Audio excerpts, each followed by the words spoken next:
Good morning. कैसे हैं आप लोग?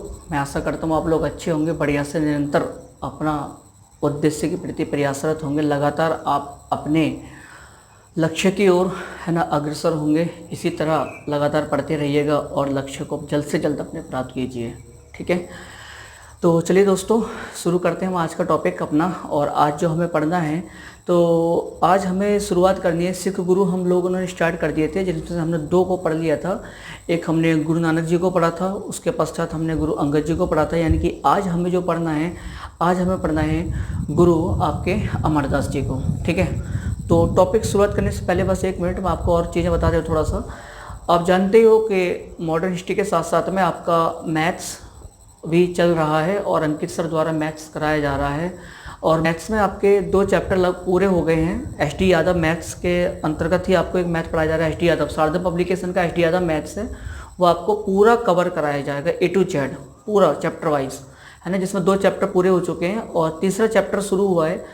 परसेंटेज या प्रतिशत को शुरू करा गया है। तो बेसिक से एकदम से ना, जो बिगनर्स होते हैं ना, स्टार्टिंग करते हैं मैथ को, जिनको नहीं आता है, बिल्कुल भी मैथ नहीं आता, उनके लिए एस डी यादव मैथ बहुत ज़बरदस्त माना जाता है ना। और प्रैक्टिस के लिए एस डी यादव मैथ बहुत अच्छा है, इसलिए हम लोगों ने एस डी यादव मैथ को पूरा कराने का निर्णय लिया है। ठीक है, तो जो शुरुआत कर रहे हैं, जिनको मैथ बिल्कुल भी नहीं आता है, तो वो एस डी यादव मैथ को हमारे साथ रेगुलर पूरा कंप्लीट कर सकते हैं। तो ज़बरदस्त तरीके से पढ़िएगा है ना, जल्द से लक्ष्य को प्राप्त कीजिएगा। साथ ही साथ साइंस की क्लासेज भी आपकी जल्दी शुरू होने वाली हैं। थोड़ा सर को दिक्कत हुई थी, साइंस वाले सर को उनके गले में कुछ प्रॉब्लम थी, इसलिए से वो क्लास नहीं ले पाए थे। अब रेगुलर आपकी क्लास दोबारा साइंस की स्टार्ट होने वाली हैं। चलो तो बिना देर कर स्टार्ट करते हैं आज का टॉपिक हमारा, है ना। और आज हम पढ़ने जा रहे हैं गुरु अमरदास जी को। ठीक है, तो डालते हैं हेडिंग गुरु अमरदास। तो बच्चा गुरु अमरदास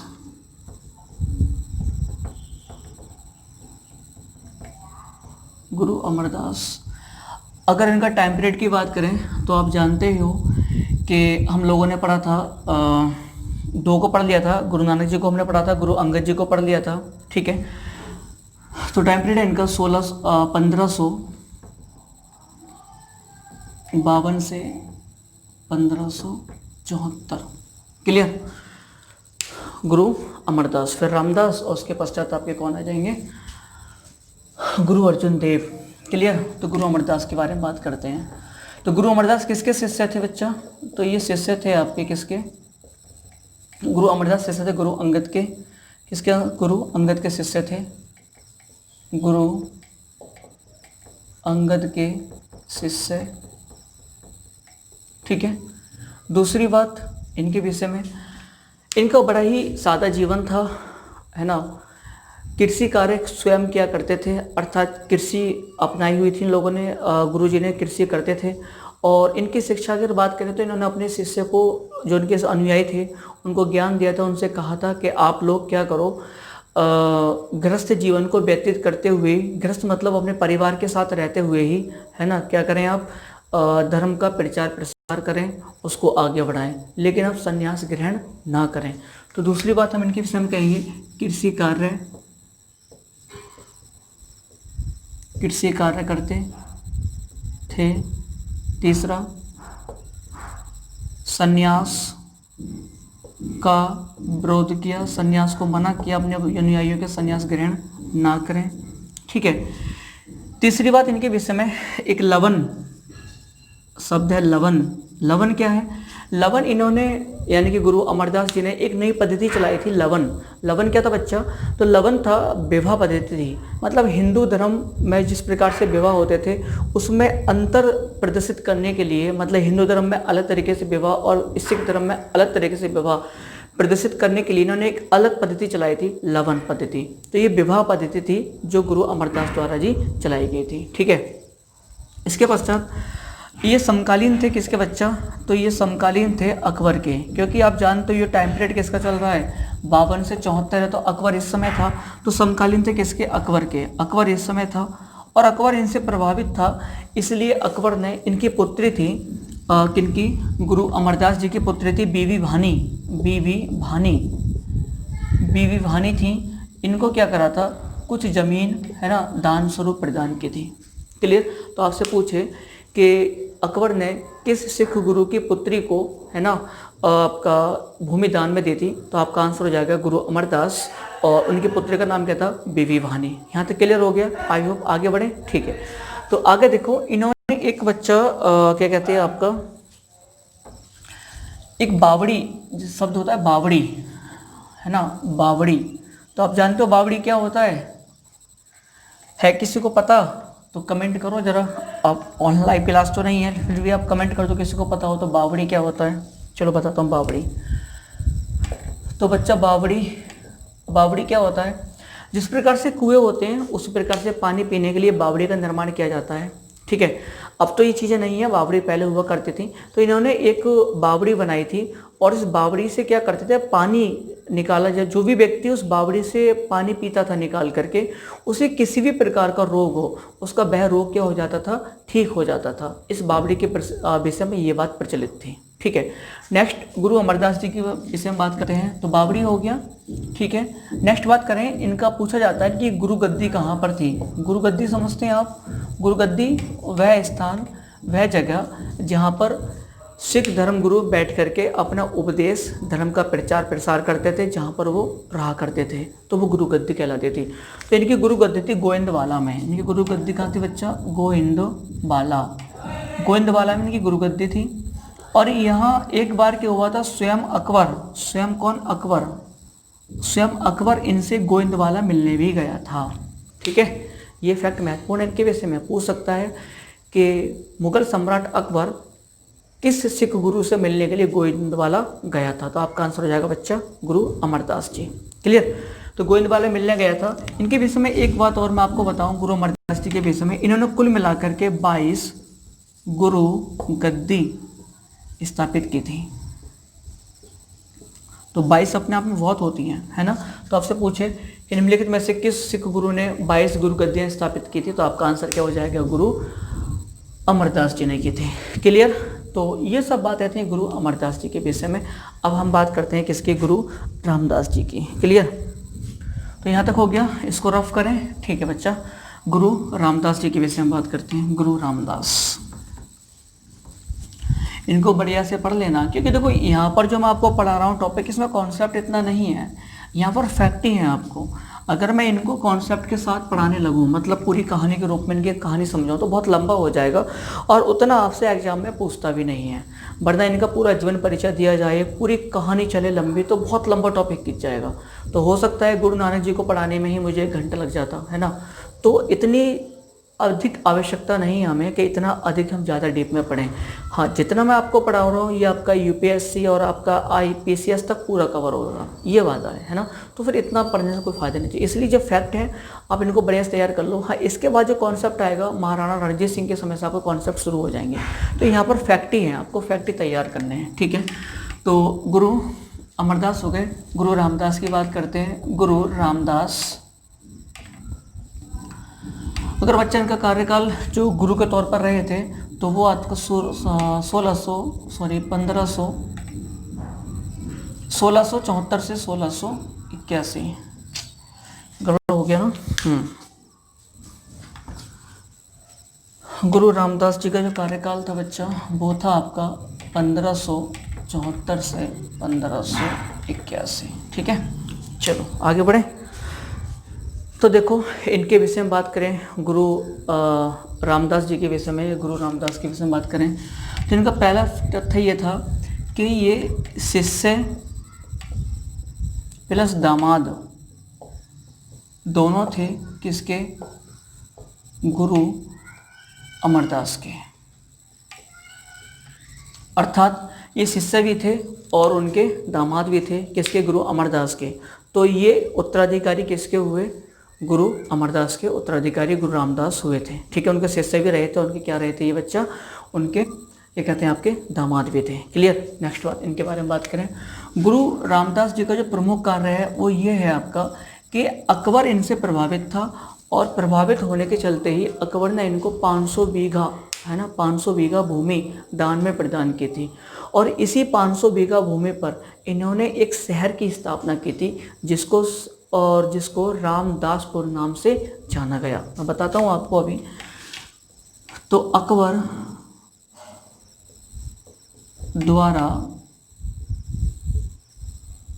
500 बीघा जमीन दान में दी गई। तो अकबर ने 500 बीघा भूमि जमीन में दान दी थी। इन्होंने इस 500 बीघा भूमि जो दान मिली थी वहाँ पर एक शहर बसाया बच्चा, उसका नाम था रामदासपुर। और रामदासपुर ही आगे चल के अमृतसर कहलाया।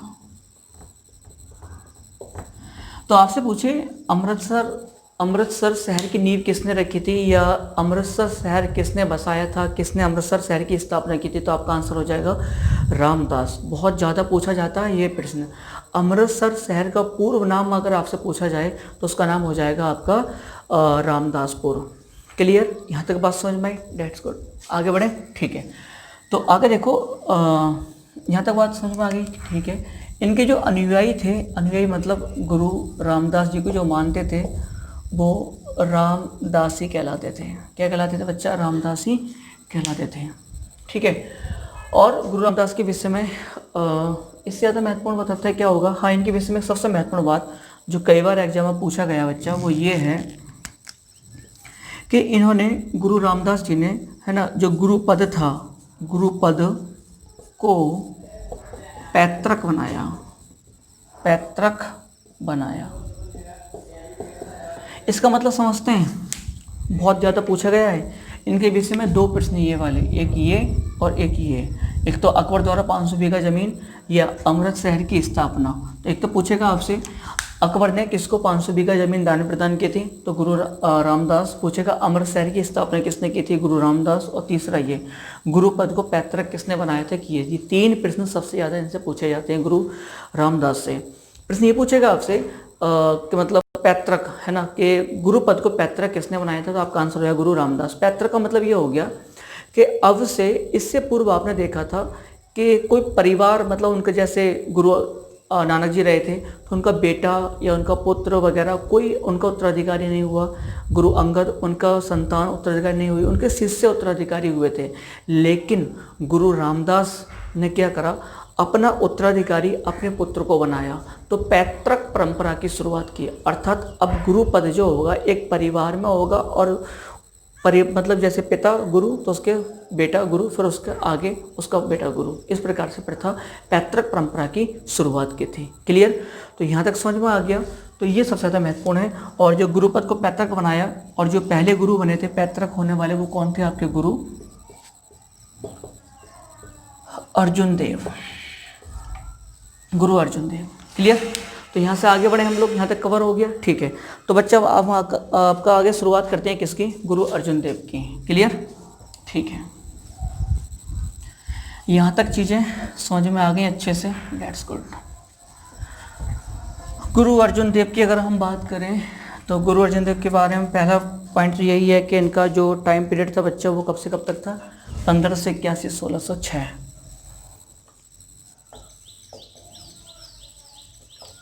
गुरु अर्जुन देव का टाइम पीरियड था 1581 से 1606। एज ए गुरु, है ना, एज ए गुरु उनका जो समय रहा था 1581 1606 रहा था। एक लंबे समय तक रहे थे, ऐसी बात नहीं है। तो अगर इनकी बात करें, सबसे पहली बात इनके है ना, तो ये किसके शिष्य थे आपके बच्चा? ये शिष्य थे, पुत्र थे ये किसके? गुरु रामदास के। क्लियर? टाइम पीरियड हो गया। ये किसके समकालीन होंगे? आप जानते हो इस समय किसका चल रहा है? अकबर का। तो ये समकालीन थे किसके? समकालीन थे अकबर। और कौन? अकबर प्लस मुगल सम्राट कौन था इस समय? जहांगीर। क्योंकि 1605 में किसकी मृत्यु हो गई थी? अकबर की। तो मुगल सम्राट कौन बना है? जहांगीर। तो और कौन था बच्चा? जहांगीर था। जहांगीर क्या कहते हैं? सलीम भी कहते हैं जहांगीर को, है ना, जहांगीर को सलीम भी कहा जाता है। क्लियर? बात समझ में आ गई। तो जहांगीर सलीम भी कहलाता है। तो गुरु अर्जुन देव, इनका टाइम पीरियड हुआ समकालीन हो गए किसके? गुरु के, इसके। क्लियर? चलो, अकबर के और इसके। नेक्स्ट बात करें इनके विषय में, ठीक है।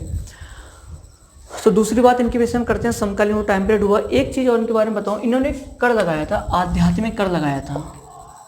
आध्यात्मिक कर। आध्यात्मिक कर यह था कि जो सिख धर्म को अपनाते थे, जो सिख धर्म के अनुयायी थे, है ना, जो सिख धर्म को अनुयायी थे, सिख धर्म के जो अपनाते थे, उनको अपनी आय का, जो उनकी कुल आय थी, अपनी आय का 1/10 भाग किसको देना था? सिख गुरु को देना था। अर्थात आध्यात्म में कर लगाया था, जो उसके अनुयायी जो भी सिख धर्म के थे उनको अपनी आय का 1/10 भाग सिख धर्म को, सिख गुरु को देना होता था। क्लियर।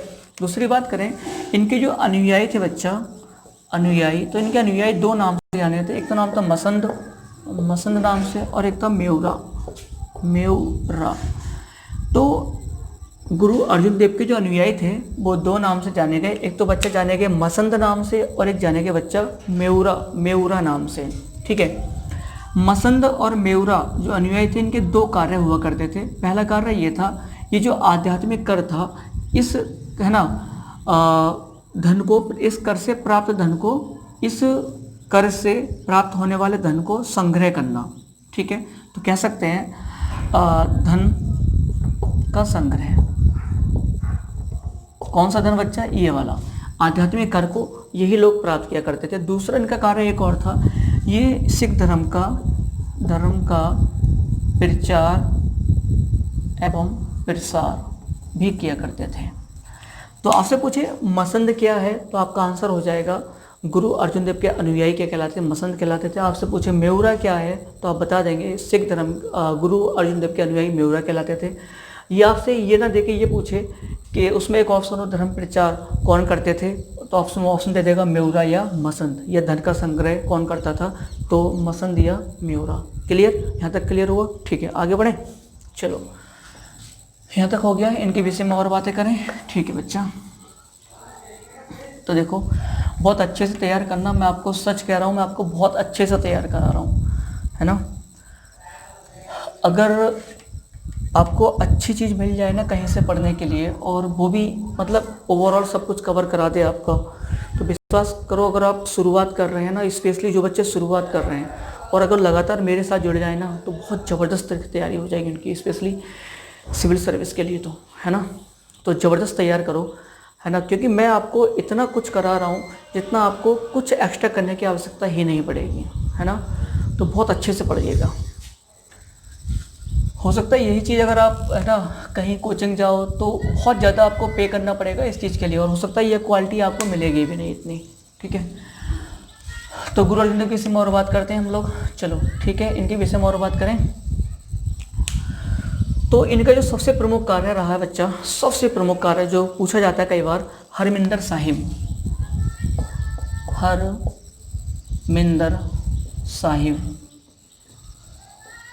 साहिब की स्थापना। कोई मुझे बता सकता है हरमिंदर साहिब की स्थापना का मतलब क्या है? 1589।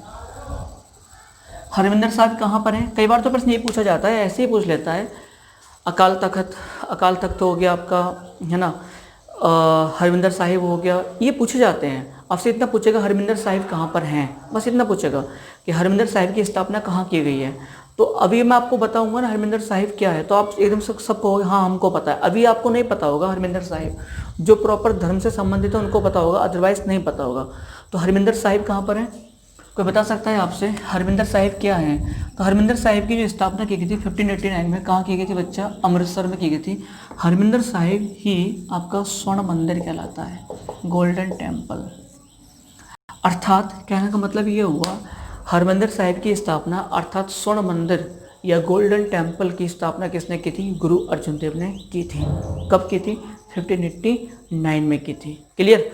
तो एक बात मैं यहाँ बता दूँ आपको, ये गोल्डन टेम्पल क्यों कहलाया, इसके विषय में यहाँ ये बता दूँ। तो मैं आपको आगे पढ़ाऊँगा। वैसे महाराजा रणजीत सिंह, है ना बच्चा, महाराजा रणजीत सिंह, मैं इनको आपको बताऊँगा इनके विषय में। तो महाराजा रणजीत सिंह ने ही, है ना, क्या हुआ था, जो हरमिंदर साहिब हैं इनको, है ना, मंदिर को, इस मंदिर को पूरी तरह से सोने से, है ना, सोने की परत चढ़ाई। तो इस मंदिर पर सोने की परत जो चढ़ाई थी वो महाराजा रणजीत सिंह के द्वारा चढ़वाई गई थी। इसलिए अंग्रेजों ने इस मंदिर को, हरमिंदर साहिब को, गोल्डन टेम्पल अथवा स्वर्ण मंदिर कहा था।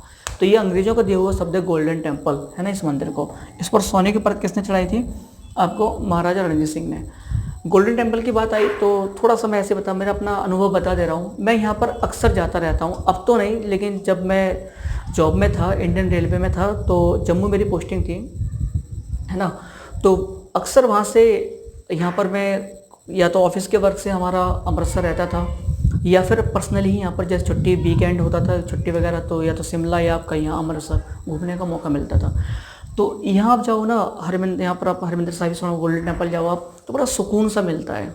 जम्मू से ज़्यादा दूर नहीं है, 2 घंटे, वो लगभग 5 से 6 घंटे का रास्ता है ना। वहाँ से आप पठानकोट से गाड़ी चेंज करके सीधे आप वहाँ पर पहुँच जाओगे, अमृतसर निकल जाएंगे, ठीक है। सीधा जा रहा है ट्रेन, एकदम सीधा वे है, तो बड़ा सुकून रहता है ना।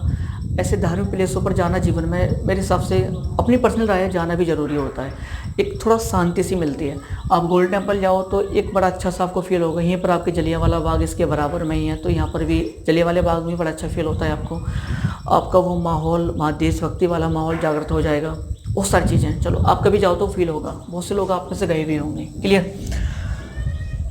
तो मैं आगे बढ़ रहा हूँ, आगे बढ़ें इसके बारे में। गोल्डन टेम्पल के विषय में बताता हूँ। इसकी जो आधारशिला रखी गई थी, आधारशिला समझते हैं बच्चे, इसकी नींव, इसकी आधारशिला अथवा नींव की बात करूँ कि इसकी हरमिंदर साहिब की आधारशिला अथवा नींव जो रखी गई थी, तो एक कादरी संप्रदाय, सूफी संप्रदाय था कादरी। ये आपको मिडिवल हिस्ट्री में पढ़ाऊँगा आगे चल के कभी। तो कादरी संप्रदाय था, है ना। कौन संप्रदाय? कादरी संप्रदाय। मिडिवल हिस्ट्री में आप जब सूफी आंदोलन पढ़ोगे तो वहाँ पर आपको बहुत सारे सिलसिले मिलेंगे, उनमें से एक था आपका कादरी सिलसिला अथवा कादरी संप्रदाय। तो इस कादरी संप्रदाय के सूफी संत मियाँ मीर, कौन थे बच्चे? मियाँ मीर। तो इन मियाँ मीर ने ही, है ना, आपके गोल्डन टेम्पल की या हरमिंदर साहिब की नींव रखी थी, उसकी आधारशिला रखी थी। तो ये प्रश्न बहुत बार पूछा गया है कि गोल्डन टेम्पल या स्वर्ण मंदिर की आधारशिला, उसकी नींव किसने रखी थी? तो मियाँ मीर ने। फिर पूछा गया है मियाँ मीर का संबंध किस संप्रदाय से है? तो कादरी संप्रदाय से है। पूछा गया किसने स्थापना की थी? गुरु अर्जुन देव ने स्थापना की थी। कब की थी बच्चा? 1589 में की थी। ये आपसे पूछ लेगा इतना ही। हरमिंदर साहिब कहाँ पर है? तो आपका आंसर हो जाएगा अमृतसर, क्लियर। तो गोल्डन टेम्पल यहाँ तक कवर हुआ, ठीक है। मैं आगे इनके विषय में बात करूँ, हरमिंदर साहिब यहाँ तक हुआ, ठीक है। तो जरूर जाना, आपको मौका मिले। पढ़ते समय घूम फिर लिया करो कहीं ना कहीं। जो बच्चे दिल्ली रह करके पढ़ रहे हैं या आसपास में हैं, तो अपने जहाँ भी आप रहकर पढ़ते हो आसपास जो भी आपके घूमने की जगह है ना, उनको घूम लिया करो। लेकिन रोज़ाना नहीं कभी रोज़ाना घूमना शुरू कर दो, है ना। पूरे हफ्ते आप बढ़िया से पढ़ो, ज़बरदस्त तरीके से, पूरे वीक पढ़ो ज़बरदस्त तरीके से, है ना। और अपने आप को, जहाँ तक मेरा मानना है, आप रोज़ाना रेगुलर आप स्टडी कर रहे हो तो हफ्ते में 1 दिन आप अपने लिए भी दो, है ना। बाकी 6 दिन अपनी पढ़ाई के लिए और 1 हफ्ता अपने आप के लिए, है ना। अपने आप का मतलब यहाँ पर ये आपके जो भी अपना पर्सनल कार्य हैं आप उनको करो, अपने आप के लिए समय दो, अपने आप के लिए घूमो, थोड़ा फ्री रहो, मूवी देखो या घूमने जाओ थोड़ा सा लेकिन ऐसा तभी हो जब आप पूरे वीक ज़बरदस्त तरीके से आपने पढ़ाई करी हो। ऐसा नहीं कि पूरे वीक तो पढ़े नहीं और संडे आया तो घूमने चल दिए, है ना, ऐसा ना हो, क्लियर। तो आगे बात करें। इन्होंने 3 नगरों की स्थापना की थी, नगर बनाए थे इन्होंने, 3 नगर की स्थापना की थी बच्चा। तो एक नगर था आपका करतारपुर था, करतारपुर। एक था बच्चा तरन तारन, और एक था बच्चा गोविंदपुर। ये 3 नगर स्थापना की थी। तरन तारन जो आपका है ये आपका पंजाब में है, इंडिया में है।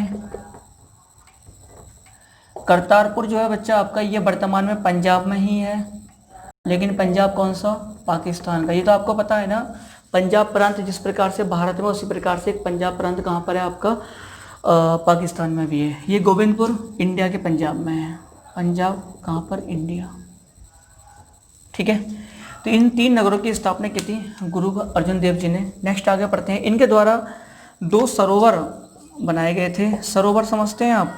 सरोवर मतलब तालाब, जो हिंदी पढ़ते हैं वो पता होगा, सरोवर अर्थात तालाब। तो 2 थे, एक तो अमृतसर था, अमृतसर, और एक था आपका संतोषसर। एक अमृतसर, संतोषसर। ये अमृतसर है आपका, है ना। तो गोल्डन टेम्पल प्रांगण में जो आपका सरोवर है ना, तो वो आपका अमृतसर है। उसी के नाम पर अमृतसर शहर बसा था। इसका पूर्ण नाम क्या था अमृतसर का बच्चा? रामदासपुर, क्लियर। नगर बसाया, ये हुआ। आगे बात करें इनके विषय में, चौथा कार्य इनका जो भी नेक्स्ट आपका पॉइंट है वो आप समझें। नेक्स्ट सबसे महत्वपूर्ण है, सबसे ज़्यादा महत्वपूर्ण पूछा जाता है। दो तीन इनके फैक्ट सबसे महत्वपूर्ण है, तो गोल्डन टेम्पल वाला, और एक जो मैं अब आपको बताने जा रहा हूँ वो था इनका, जिस प्रकार से हमारे धर्म में श्रीमद् भागवत गीता को सबसे ज़्यादा महत्वपूर्ण पवित्र माना जाता है, इस्लाम में आपका कुरान और ईसाई में आपका बाइबल, उसी प्रकार से सिख धर्म में सबसे ज़्यादा पवित्र ग्रंथ है, सबसे ज़्यादा महत्वपूर्ण ग्रंथ है वो आपका आदि ग्रंथ है ना। तो आदि ग्रंथ, अब हम पढ़ेंगे आदि ग्रंथ। आदि ग्रंथ के विषय में बात करूं बच्चा, तो आदि ग्रंथ का जो संकलन हुआ था वो सन 1604 में हुआ था। एक पवित्र ग्रंथ है आदि ग्रंथ, जिसका संकलन अर्थात जिसकी रचना जो की गई थी वो अर्जुन देव द्वारा की गई थी, गुरु अर्जुन देव या गुरु अर्जुन देव के समय में की गई थी। ठीक है, इसमें आपके अनेकों 5 सिख गुरु और अनेकों हिंदू संतों के, है ना, इसमें आपको उपदेश, उनके बातें इसमें आपको कही गई, उनके उपदेश, उनकी शिक्षाएं आपको इसमें मिल जाएंगी। क्लियर। तो आपसे पूछेगा क्या पूछा गया है, और भविष्य में भी आपसे कई बार पूछेगा, वनडे एग्जाम वगैरह पे तो खूब पूछता है इन चीज़ों को, पीसीएस में खूब पूछा गया है। पूछेगा आदि ग्रंथ का संकलन किसने किया, तो आपका आंसर हो गुरु अर्जुन देव ने। कब किया था बच्चा, 1605 में किया था। फिर आपसे पूछे यहाँ पर नेक्स्ट पॉइंट, एक प्रश्न यहाँ से और पूछता है, मैं वो भी आपको बता दूँ कि निम्नलिखित में से किसके विचार, किसके उपदेश, किसकी शिक्षाएँ, है ना, आदि ग्रंथ में संकलित हैं अथवा नहीं हैं। वैसे तो आदि ग्रंथ को हम जो डीपली पढ़ेंगे वो कला, संस्कृति, आर्ट एंड कल्चर में जब पढ़ेंगे मेडिवल हिस्ट्री के, तो वहाँ पर इसका पूरी तरीके से पढ़ने का मौका मिलता है। फिलहाल मैं शॉर्ट में आपको बता दूं तो यहाँ पर किस किस का उल्लेख मिलता है बच्चा, तो यहाँ पर उल्लेख मिलता है आपके बाबा फरीद का उल्लेख मिला है आदि ग्रंथ में। बाबा फरीद का उल्लेख मिलता है, आपके कबीर दास का उल्लेख मिलता है, रैदास का उल्लेख मिलता है, और जयदेव का उल्लेख मिलता है। जयदेव बौद्ध धर्म का मतनुयायी था, जैन धर्म का प्रचारक था, जैन धर्म का उल्लेख मिलता है। और आपका नामदेव का उल्लेख मिलता है, और आपका रामानंद का उल्लेख मिलता है। इन सब का उल्लेख मिलता है कहाँ पर बच्चा, आदि ग्रंथ में। 1604 में आदि ग्रंथ के संकलन किया गया था। क्लियर। तो यहाँ तक समझे बात को। तो ये इनके प्रमुख कार्य हैं। आगे और पढ़ें इनके विषय में। अब हम बात करते हैं, आप इन्हीं के विषय में चल रहा है, इन्हीं के विषय में बता रहा हूँ मैं आपको। आपने नाम सुना होगा खुसरो। एक प्रश्न आता है, हिस्ट्री से पूछता है आपसे, मेडिवल हिस्ट्री का पार्ट है, पूछता है आपसे कि खुसरो का विद्रोह किस मुगल सम्राट के समय हुआ था, है ना। तो खुसरो का विद्रोह किस मुगल सम्राट के समय हुआ था, ये प्रश्न कई बार पूछा जाता है। तो इसका आंसर क्या होगा बताओ, किसी को पता है तो बताओ, है ना। अभी तो मैं आपको बोल रहा हूँ, रिकॉर्डेड क्लास आपके पास जाएगी, पता है तो बता दो अभी, बाकी मैं तो लिख दूंगा। प्रश्न ये है कि शहजादा खुसरो ने किस मुगल सम्राट के समय विद्रोह किया था, है आंसर तो बताइए। मैं कमेंट आपके चेक करूँगा, बेशक आप बता दीजिए। अब ऐसा ना हो मेरे बताने के बाद आप कमेंट करें, अभी कमेंट करना है। चलो ठीक है, जो भी है मैं बताता हूँ, अदरवाइज आपने किया है तो मैं देखूंगा, कमेंट किया है तो ठीक है। तो मुगल सम्राट था आपका जहांगीर अर्थात सलीम, जहांगीर अर्थात सलीम। तो हुआ क्या था, जब 5 में अकबर की मृत्यु हुई थी तो उत्तराधिकारी कौन बना, जहांगीर। लेकिन जहांगीर का बेटा था खुसरो। जहांगीर का बेटा कौन था बच्चा, खुसरो था। तो जहांगीर का बेटा खुसरो भी स्वयं मुगल सम्राट बनना चाहता था। इसी बात को लेकर के, है ना, जब जहांगीर सम्राट बन गया, खुसरो सम्राट नहीं बन पाया, तो उसने विद्रोह कर दिया था। ठीक है। और जब उसने विद्रोह कर दिया तो फिर जो इसका मतलब सीधा सा मतलब हो गया खुसरो, क्योंकि हम जहांगीर नहीं पढ़ रहे हैं, हम खुसरो पढ़ रहे हैं, खुसरो को पढ़ते हैं। थोड़ा सा इसके बारे में बता दूँ, खुसरो। तो आपसे पूछेगा खुसरो ने विद्रोह किसके समय किया था। खुसरो का विद्रोह हुआ था बच्चा, खुसरो का विद्रोह हुआ था किसके समय हुआ था, जहांगीर के समय, हुआ था। अब जो खुसरो, ये खुसरो था, शहजादा था, मुगल शहजादा खुसरो था। इसको जो सपोर्ट किया था, इसको जो अपना साथ दिया था, वो दिया था गुरु अर्जुन देव ने। गुरु अर्जुन देव ने इसको, है ना, इसकी हेल्प की थी। इसी बात से नाराज हो गया कौन, जहांगीर। इस बात से नाराज कौन हुआ बच्चा? जहांगीर नाराज हुआ। और जहांगीर ने एक मतलब कहा जाए तो मतलब कठोरात्मक कदम उठाए सिख गुरु के प्रति, और सिख गुरु यानी कि अर्जुन देव जी को है ना, इसने जहांगीर ने मृत्यु दंड दिया था, मृत्यु दंड दिया। ठीक है, अत्यधिक यातनाओं के साथ, अत्यधिक कठोर है ना, मृत्युदंड से पहले बहुत ज़्यादा इनको यातनाएं दी गई थी, मतलब बहुत ज़्यादा इनको परेशान किया गया था, बहुत ज़्यादा टॉर्चर किया गया था, देन इनको मृत्युदंड दिया गया था।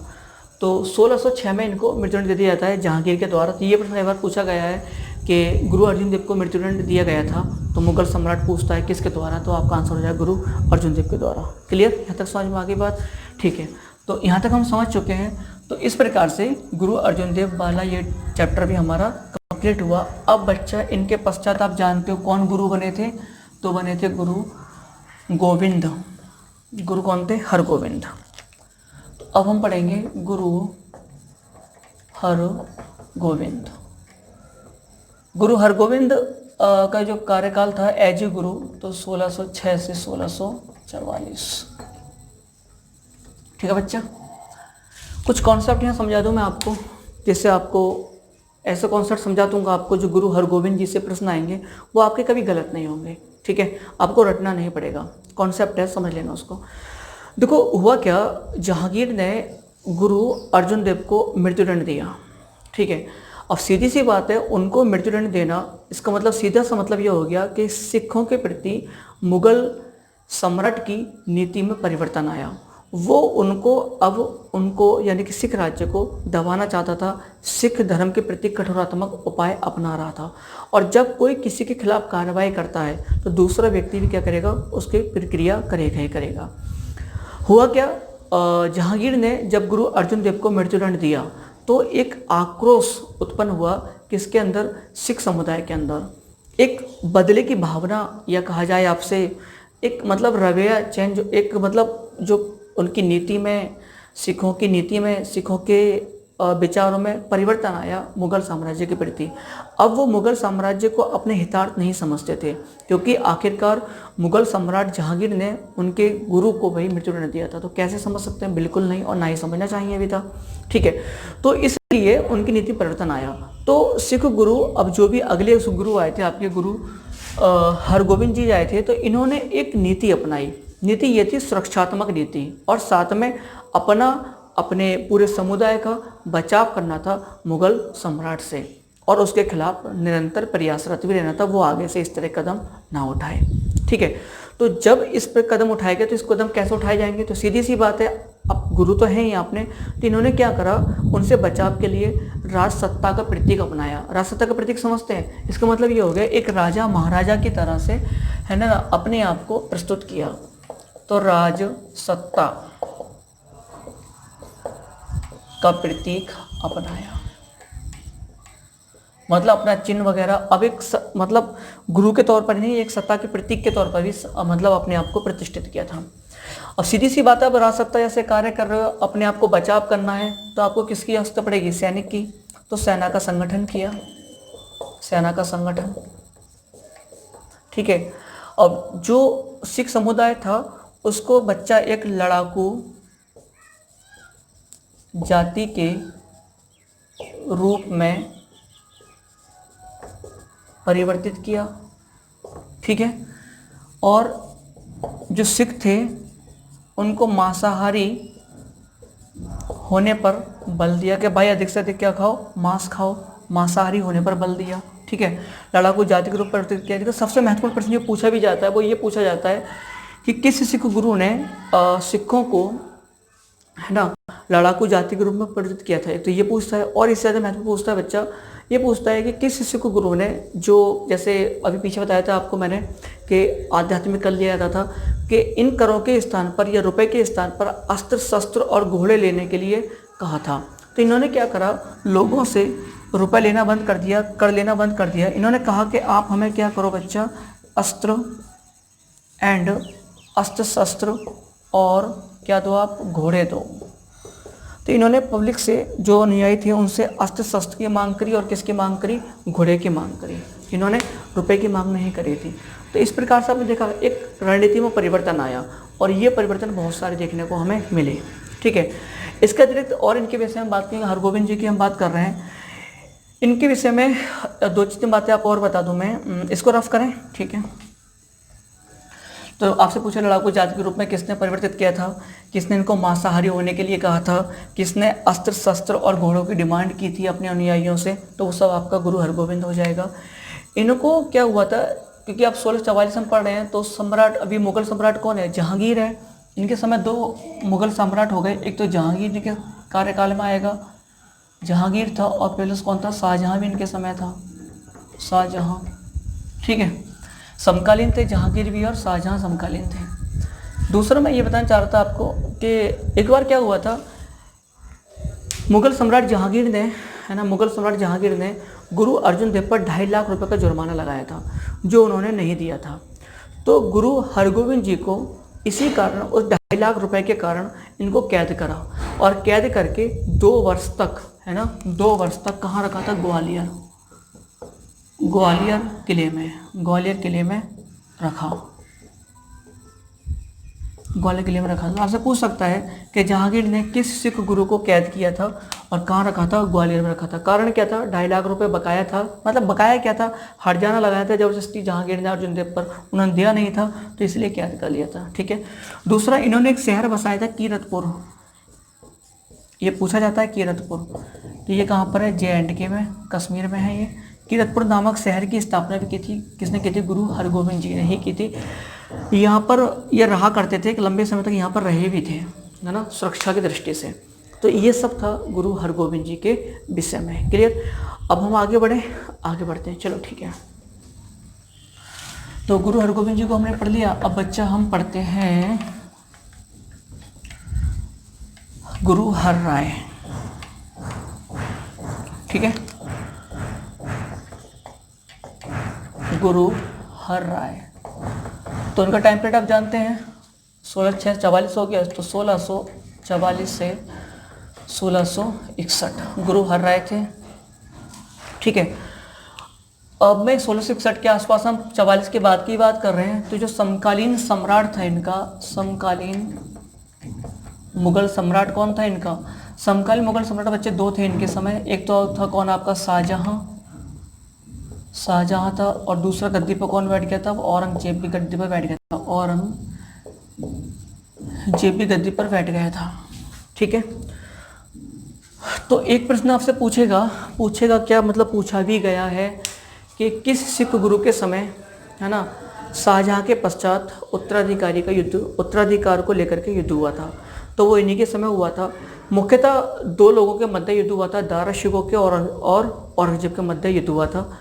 दारा शिकोह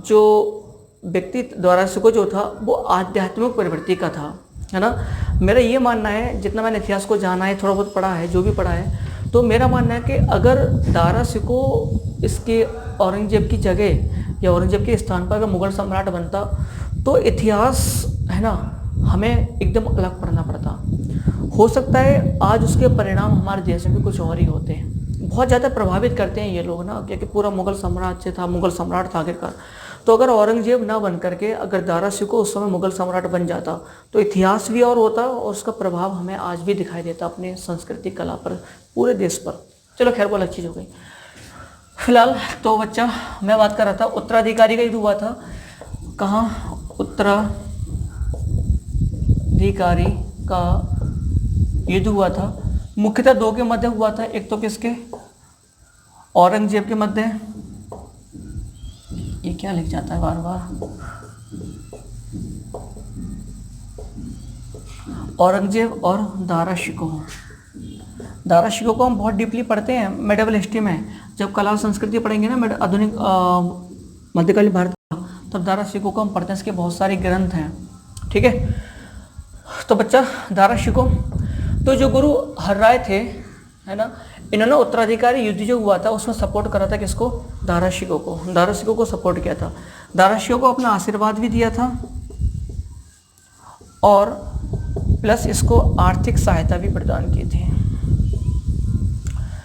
आशीर्वाद समझो, आर्थिक सहायता प्रदान कर दो। जो भी समझो, वो धारा सिखों का सपोर्ट किया था। इस बात से नाराज था कौन? औरंगजेब। लेकिन जैसे युद्ध समाप्त हुआ, जैसे युद्ध क्या हुआ बच्चा समाप्त हुआ, युद्ध समाप्त होने के पश्चात औरंगजेब ने गुरु हर राय को कहाँ बुलाया? दिल्ली, कि भाई आओ मुलाकात करो हमसे आकर के। लेकिन गुरु हर राय ने जाना उचित नहीं समझा, लेकिन अपने पुत्र, इनका पुत्र था गुरु हर राय जी का पुत्र का नाम था राम राय। पुत्र कौन था? राम राय। राम राय को उन्होंने कहाँ भेजा बच्चा? दिल्ली भेजा। तो गुरु हर राय खुद नहीं गए, अपने पुत्र राम राय को दिल्ली भेज दिया। और जब राम राय दिल्ली पहुंचा तो वहां जाकर के राम राय ने कुछ ऐसे कार्य किए थे, है ना, औरंगजेब को खुश करने के लिए, जो गुरु हर राय के जो उनके आदर्श थे, उनके आदर्शों के खिलाफ थे। इसलिए गुरु हर राय और उनके पुत्र राम राय के मध्य मतभेद हो गए थे। और इसीलिए उन्होंने अपना उत्तराधिकारी गुरु राम राय ने अपना उत्तराधिकारी गुरु हर राय ने राम राय को ना चुन के हरकिशन को चुना था। और जो अगले गुरु बने थे, कौन बने थे? गुरु हरकिशन बने थे। क्लियर? तो मतभेद हो गया था राम राय के मध्य और किसके मध्य? हर राय के मध्य। और ये मतभेद फिर आगे भी जारी रहा था। और जब गुरु हरकिशन गुरु बने थे तो राम राय का जो मतभेद थे वो उभर करके सामने आए थे। क्लियर? तो हम आगे बढ़ें। ठीक है, इनके विषय में इतना ही, से ज़्यादा इनका कुछ महत्वपूर्ण कार्य नहीं रहा था। ठीक है, तो बच्चा अब हम बात करते हैं गुरु हरकिशन की। गुरु हरकिशन ज़्यादा एज नहीं थी जब ये गुरु बने थे, तो मात्र 6 वर्ष की आयु में गुरु बन गए थे। ठीक है, गुरु हरकिशन कार्यकाल 1661 से 1664 एज ए गुरु रहे थे। मात्र बच्चा 6 वर्ष की आयु में गुरु बने, मात्र 6 वर्ष की आयु में। जो गुरु आपके हर राय थे, थोड़ा बता दूं यहाँ पर, गुरु हर राय, इनके बच्चा 2 पुत्र थे। गुरु हर राय के 2 पुत्र थे, एक तो कौन थे? राम राय और हरकिशन। ठीक है, इनसे मतभेद हुआ राम राय से, तो राम राय को गुरु नहीं बनाया गया। अपना उत्तराधिकारी किसको घोषित किया? हरकिशन को। तो ये क्या बने? उनके उत्तराधिकारी बने। का मतलब क्या बने? सिख गुरु बने, सिख गुरु बने। और जो बच्चा राम राय था, राम राय ने देहरादून उत्तराखंड, देहरादून में जाकर के अपनी गुरु गद्दी की स्थापना कर दी थी। और है ना, गुरु गद्दी की स्थापना कहाँ की थी? राम राय ने देहरादून में। कौन थे? राम राय कौन थे? हरिकिशन के भाई थे। ये बड़े थे और ये छोटे थे। ठीक है, लेकिन जब इनको गुरु नहीं बनाया गया, आपस में मतभेद हुए, ये देहरादून चले गए, वहाँ जा करके अपना गुरु गद्दी स्थापित करके अपने अनुयायियों के साथ वहाँ पर रहने लगे थे। क्लियर? यहाँ तक समझ में आ गया? ठीक है, गुरु हरकिशन के विषय में आपको और बताऊँ, इनकी जो मृत्यु हुई थी बच्चा, जो मृत्यु हुई थी वो हुई थी चेचक के कारण। इनका जो देहांत हुआ था वो चेचक के कारण इनका देहांत हो गया था। क्लियर? तो चलो आज इतना रहने देते हैं, काफ़ी लंबी वीडियो हो गई मुझे लग रहा है ना। नेक्स्ट में 2 छोटे से टॉपिक बचे हैं, आधे घंटे में कवर हो जाएंगे। नेक्स्ट वीडियो मेरी आपकी आएगी, अलग आधे घंटे की वीडियो रहेगी। गुरु तेग बहादुर को पढ़ेंगे और गुरु गोविंद सिंह जी को पढ़ेंगे। ठीक है, उसके साथ हमारे गुरु वाला चैप्टर कंप्लीट हो जाएगा। फिर एक वीडियो में आपका पूरा कवर कर दूंगा मैं, आपका बंदा बहादुर, जत्था, दल खालसा और मिसल्स। और उसके बाद हम जो नेक्स्ट पढ़ेंगे रणजीत सिंह को पढ़ेंगे, है ना। रणजीत सिंह कवर करने के पश्चात बच्चा हम प्रवेश करेंगे मराठा में, और फिर ज़बरदस्त तरीके से हम लोग पढ़ेंगे मराठा, क्योंकि मराठा से बहुत ज़्यादा प्रश्न पूछे जाते हैं। मराठा में एक खास बात है, मराठा से प्रश्न पूछे तो ज़्यादा जाते हैं, लेकिन मराठा में पूछे जाने वाले प्रश्नों का मतलब यूपी पीसीएस के स्तर तक की बात कर रहा हूँ मैं आपसे, आईएएस की बात नहीं कर रहा।